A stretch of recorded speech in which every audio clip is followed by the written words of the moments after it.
you think that the work that Canadian-owned presses, Canadian-owned literary presses, Anglophone presses, in particular, we'll have to leave the Quebecois scene for a different discussion. But do you think that they do a good job at, and a fair job at finding the best poetry and literary fiction that's out there?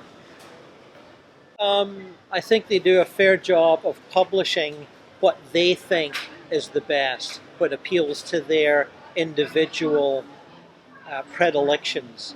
My interactions with editors and assistant editors, and also given what they say on their websites about, send us this, send us that, don't send us this, don't send us that, and then you see what they publish.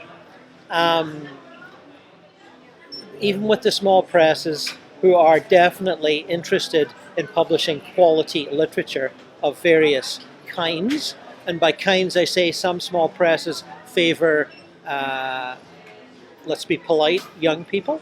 I'm not young. There's been accusations of ageism. I'm not sure if they're accurate, but there have been. I'm not saying that right now. Some presses definitely favor women authors, no question about that. And they seem to feel that we're favoring women authors because historically they've been underrepresented, and the same with Native authors. And that only makes sense to, how shall I say, Europeanized or white Canadians if they're successful. People like myself and many others who exist as bottom feeders and have done for 20 or 30 years, we don't feel that small presses have favored us in any way at all. They have picked writers that they are previously connected to. I can't tell you the number of times I've seen, and I'm going back 30, 40 years here. I'm not just talking about the last 5 years or the last 3 weeks. They pick people to be on their editorial boards that they know from literary magazines in which they have themselves published. There's a whole incestuous interaction between editors and contributors and assistant editors and proofreaders, and you scratch this area of our back and later down the road we'll publish one of your books. It doesn't even have to be said. It just happens. You can see it happening over and over. It's been happening since the 70s. I would say I stopped sending things to literary journals when I noticed the list of contributors was 3/4 filled with editors or assistant editors of other magazines and journals. And maybe there'd be 3 people that were from nowhere. I thought, do I see a pattern here? I think I see a pattern here. And the same thing has continued right up to the present day. I don't see it any different. Now, that doesn't mean quality work doesn't get published. It does.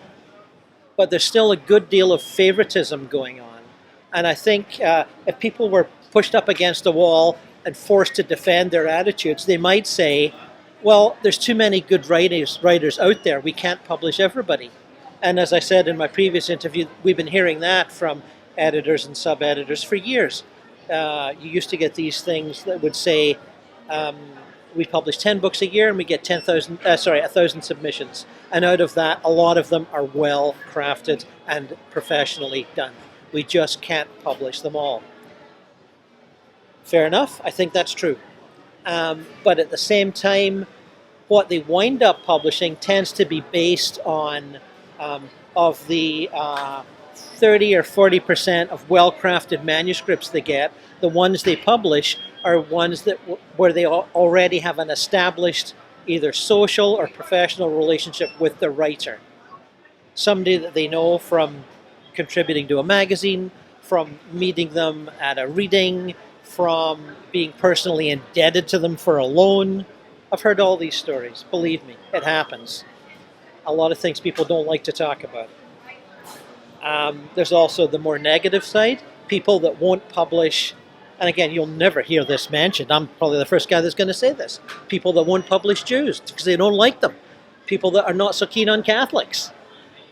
People who will say to you when reading a review, I've seen this of Philip Marchand, and he's a fine writer. I'm not complaining about him. People will say, well, he's got that point of view. Well, you know he's a Catholic, don't you?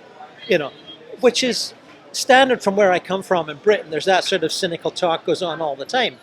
But in Canada, we're a little too polite to talk about it. And I think, as I said in the previous interview, I think we should talk about it. And not just in a bitching, I can't get published kind of way that I might be sounding like right now. I think it's just good to open up the sluice gates on that. I notice with, for example, in film and theater, because of YouTube, and almost every single film will get an interview somewhere or other, either a small podcast or a large sort of professional thing, where the directors and the actors and the scriptwriters will get to answer questions. And I watch a lot of those because I'm quite a film buff. Now, what I notice is how honest the actors are. They will talk, and they'll be in a fairly largish movie, big production. They probably get fairly well paid, and they'll reference how long it is since they had a job, and how lucky they feel to get this one, and they hope it will lead to another.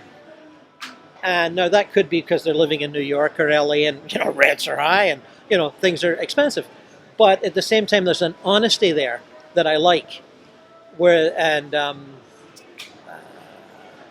There's a recognition that there's I think they call them A-list people that get most of the jobs because their names on the billboard will sell the movie. The director will be told, you got to get 2 A-list names for this movie, else we're not putting out the money for it, And so I appreciate that honesty.